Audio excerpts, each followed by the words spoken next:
I'm talking to you in an interesting moment, I think, for everyone, but for liberals and Democrats, especially, people are asking, where are the Democrats who are punching back? I've heard a lot of that, whether it's fair or not. And you stand out to me as someone who is never pulling your punches. How do you think about the way people are viewing Democrats right now? Are they doing enough? Are they loud enough? Are they feisty enough? I think that I'm getting a lot of the same emails. They're like, where is the party right now? And where are you right now? Where is everything? And I think to the point that you just made, I'm trying to be out there, but I think a lot of people, instead of looking to a state level, are looking up. And I think a lot of people are waiting for it to come from the top down.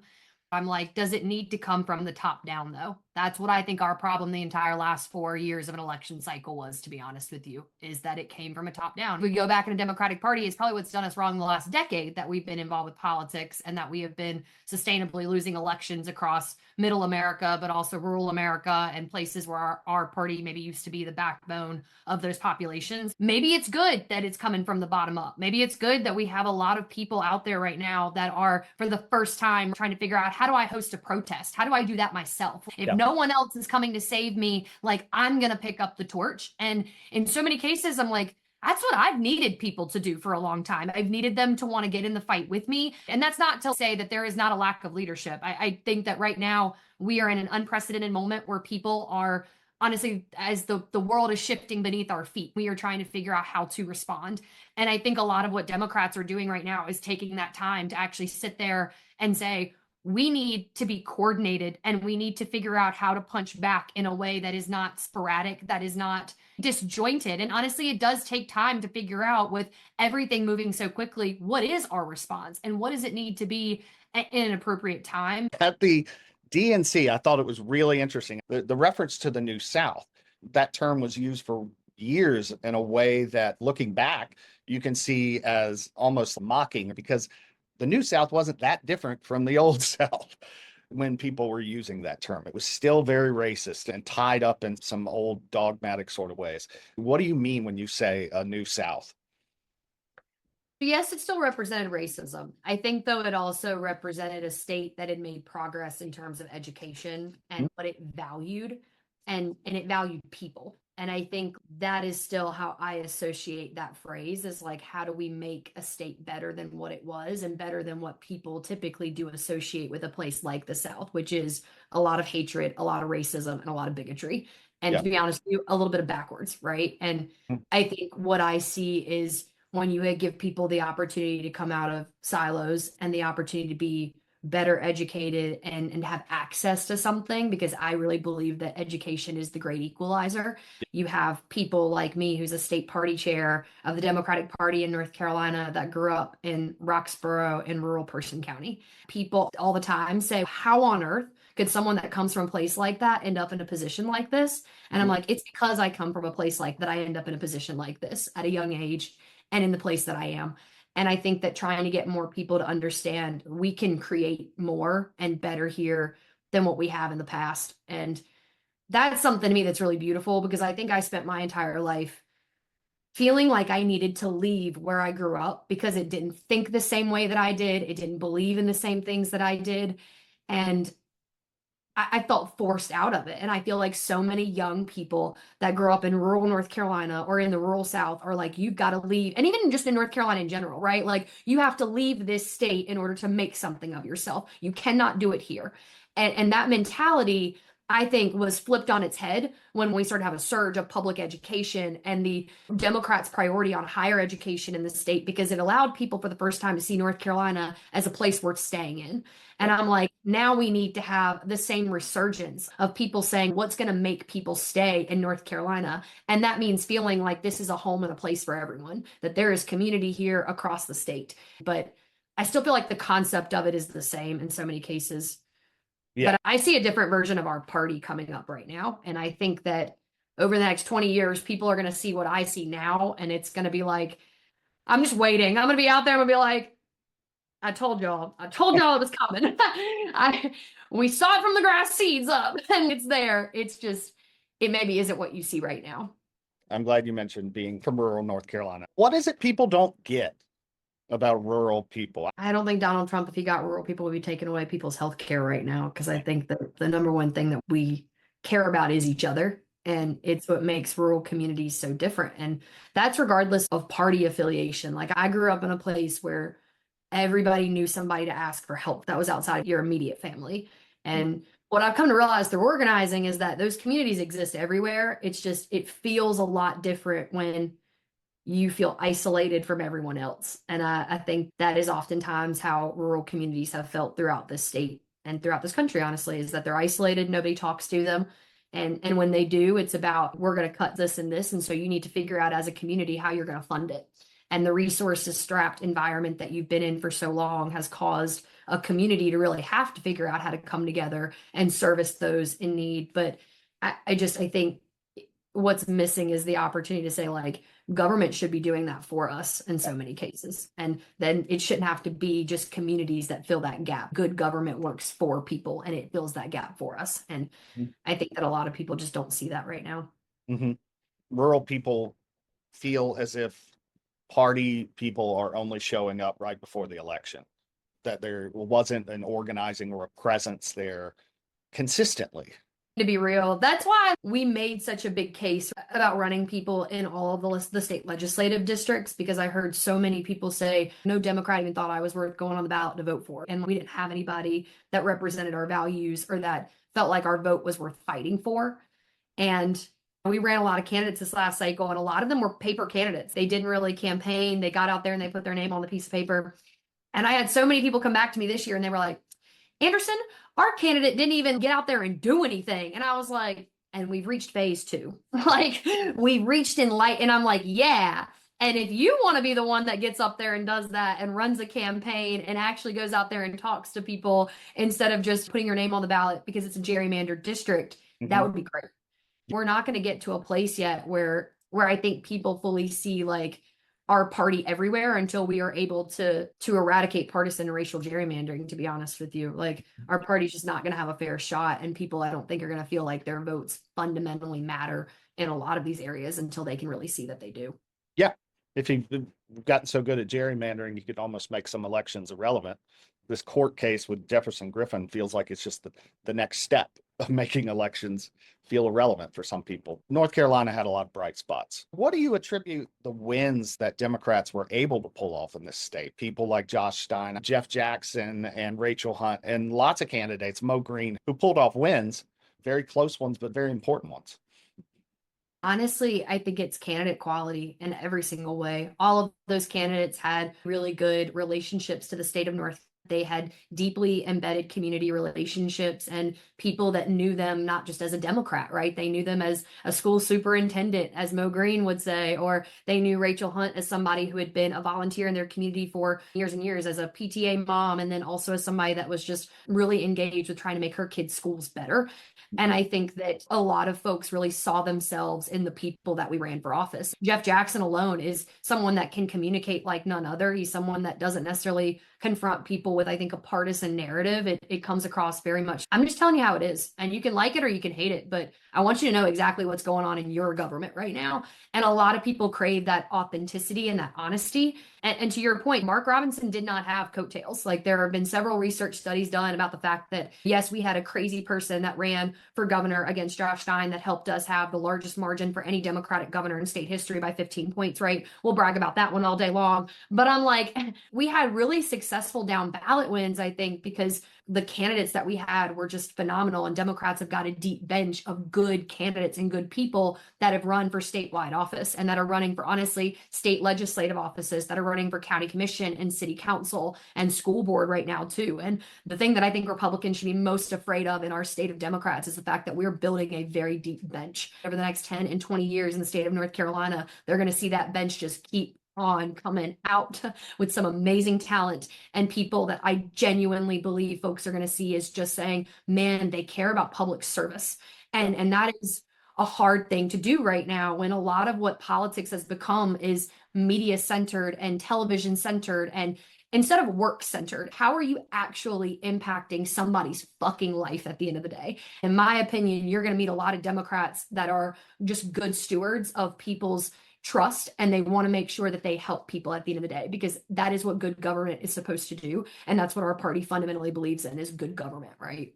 I'm a guy who has been through people being terrible to them online. You, like a lot of women who are in politics, just every time I see you engaging, the stuff that you're getting back from some people is nasty. I can't find a better word for it. They talk about how you look, they talk about how you talk. Usually it's not something men get. How do you, in this public space, deal with that? How do you keep doing the work and roll past that stuff? Most of the time, because there's more good than bad. And Okay. I think that the only things that have been really interesting, I think, are when people like it feels threatening to your safety. Like a lot of the folks that talk to me on Twitter, I still call it Twitter, I will never not. But a lot of the folks that respond to me on Twitter, I do not ignore it because I also want to know, like, where are they? There was a guy who was a big promoter of the Second Amendment that would always be responding to my post on Twitter. And he lived out in one of my rural counties in the West that I visited often. And making sure that I know where people are who may not like me, and so that I am also hyper aware of my surroundings at all point in time. I think that the thing that I've actually come into contact more with is that people recognize me in public now. I've been in Walmart, I've been in a random Trader Joe's. I don't see myself as somebody that folks would do that to, but I think it has become more and more. I had the former Wake County Republican chair walk up to me in Walmart a few months ago and was like, I know exactly who you are. And I was just like, that's weird. Twitter used to be a place that I loved to be on. That app used to be where I would find all my rural organizers. I would engage with people that I just normally wouldn't. And there are a couple of right-wing North Carolina activists on there that have taken a way that you can organize on Twitter through groups, and they have populated all of my posts throughout that group. And so like now you get a whole host of folks that just attack it. And Yeah. so what I've been trying to do is just tag those folks in Vote Builder so I know how they're voting in the next election cycle, and trying to use it as an organizing tactic, because I don't want us to ever knock those folks' doors, and I want to make sure that we're not engaging with people that would like to see harm done to any Democrats. The way that you talk to people is, I think it's authentic, but also it reminds me somewhat of Jeff Jackson because he has worked so hard to be positive, which right now is a hard thing to do. Sometimes it's a brutal thing to do. How do you keep that positive energy? Or I see what happens when you win. And I think that Jeff Jackson's a great example of it. And I tell this story often right now to all the counties that I go to, because people are demoralized. They really are across the state. They're looking for wins everywhere. I tell them two stories. I tell them Jeff Jackson, I tell them Allison Riggs, because I'm like, you got to hear both of them in order to be able to understand what we did in North Carolina last election cycle. Our party did not come through for Chief Justice Sherry Beasley in 2020. We needed to, and she lost that election by 401 votes. We came back and we did that this election cycle. We were able to hold a Supreme Court justice seat by double the margin that we lost one by in 2020. And that is because every single person in North Carolina, every Democrat I had, went out and found another friend, somebody that hadn't voted before, somebody that they talked to about Allison Riggs for the first time. And that is why we are keeping that seat right now, even if Republicans don't want to admit it. And it makes my rural counties look at it and go, damn, my vote mattered, right? That one seat alone. And it's going to help us when I tell them the story about how we're going to repair partisan and racial gerrymandering and take it away from Republicans again in 2028 when we take back our Supreme Court, because we are on the path to do it and we've done it right. People feel better and they feel like, okay, I made an impact. And then I talked about Jeff Jackson, because I'm like, the other thing that I saw happen in November, right? We had all these Democratic wins, and Republicans in the legislature passed a Senate bill that took away a lot of the power of some of those wins. And they were trying to just stick us with it. And coming around to the fact that in January, they realized, damn, we didn't take away his power to sue the federal government. We just took away his power to sue the state government. And now we got to go pass another bill to try to take away his power to sue the federal government, because he's coming down hard on Donald Trump right now in his power as attorney general. And he's helping be the only Democratic attorney general, the only attorney general in the South that is having a voice for Southern people right now and saying, we also disagree with trying to end birthright citizenship by taking away federal money and aid to people right now that need it the most. And that Elon Musk should not be accessing our data. No unelected billionaire should be anywhere near our fucking shit, right? That is what we get to say by having Jeff Jackson in the attorney general's office. And because we broke a supermajority in November, we're going to get to hold that power. And Republicans have got to be a little bit angry at themselves, right? That they didn't do everything that they should have when they had all the power that they did. And I think that keeps me alive. It keeps me hopeful. It is very nitty gritty. It is very nerdy type of political energy right there, I think. But it is the little shit that keeps me going, because I am from a place where you don't ever get a win as a Democrat. And so when I get a little win, I'm like, y'all, we just did something here. And this should be the energy that we have. That was a fight. They didn't expect us to have that. They didn't expect us to walk back with this Supreme Court or this supermajority break. That was something we caught them flat-footed for a moment. Let's go catch them again. And let's go see if we can't do it one more time. But keeping that energy can be really hard to do. Honestly, I'm 42 years old. I've been hearing that we can't help the young people since I was young. Uh, that young people are not politically engaged, or they're not active, or that they just don't care. What's your response to that? I know you're not the official delegate representing all the young people, but what is your response to that kind of mindset? The fact is that you're always going to have different demographics and populations of people that are inherently disengaged with politics. I think that just because young people didn't turn out for Democrats as much as we wanted them to this last election cycle doesn't mean that we give up talking to them. In fact, I think it means that we talk to them more and that we try to make sure that they're the ones that are also in positions of power to run for office. Young people right now, 60% of young people are more likely to turn out and vote if there's a young person on the ballot, regardless of what political party they're a part of. And I think that is really important for people to understand. They crave representation. And looking at a party right now nationally, both of them, quite frankly, are geriatric. And it doesn't help us to have the oldest president in history, again, with Donald Trump. Both political parties, young people still do not see themselves fully represented in them. And I think this election cycle, people desired change and they didn't really look at where it was coming from or who it would harm when it came, but their pocketbooks were hurting. Young people right now are more likely to not have health insurance, right? They're more likely to have a crisis with trying to find housing right now when they're graduating from college or graduating from high school, all of the bad shit that they're experiencing. And I think that we need to still engage more with demographics that are hurting. And that doesn't just respond to young people. It's also responding to Black and Brown communities this election cycle. It's responding to young men this election cycle. And I just think that we've got to talk to people more and listen to people more, honestly. It doesn't mean that we disengage from any electoral group. The saying goes, everybody is somebody worth talking to. And I just believe that we got to keep doing it. And all those voters who might have voted for Biden, but then dropped out for Harris for whatever reason.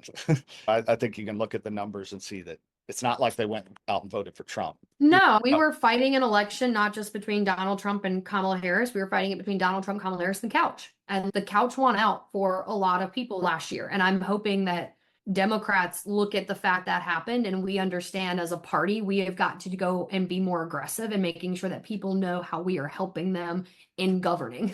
Because honestly, how Republicans are hurting them. Right now we're seeing cuts done to every single public university that we have in the state of North Carolina for federal funding. We're seeing people all over the state in the forest industry and also in our public works lose their jobs. And I think that the opportunity is that we've got to meet those people where they are versus saying, we told you shouldn't have voted for them to begin with. That's the number one thing that I would think that anybody should not be doing right now. Nobody is ever going to win an election by calling people stupid. That's a tough sell for anybody. One more question. Who's your hero, Anderson? Oh gosh, there's so many of them. I love AOC. I think that in any single way, shape, or form, whatever you think about her politics, the way that she communicates and articulates with people. I also am a huge fan of Maxwell Frost. Here locally, though, Lindsay Prather is amazing and somebody that won an R+3 district this year. And I don't think enough people give her that amount of credit. Beth Helfrich is someone that is newly elected into our state legislature.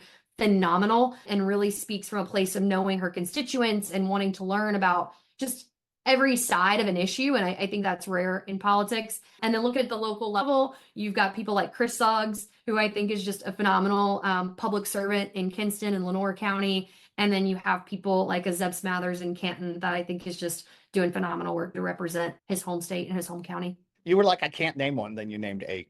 It says something that these are such hyper-local people. We talk about this in journalism all the time, about hyper-local and how we're missing it in so many ways, and we have to do better. Journalism's not the same thing as political organizing, but I think there's a lot of overlap here. My job as a state party chair, I always try to tell people, because people keep talking about the messenger of they're like, who's leading the party right now? And I'm like, who do you think leads the party? Who, when you think about a party leader, do you have in your head? Because I was like, I can name you 50. And they would be nobody that somebody, if you asked them and pulled them off the street who is leading the Democratic Party right now, would say is. But I think that is also like, how do people look at the party and who do they look to lead the party? Because Yeah. it's also your own internal interpretation of that.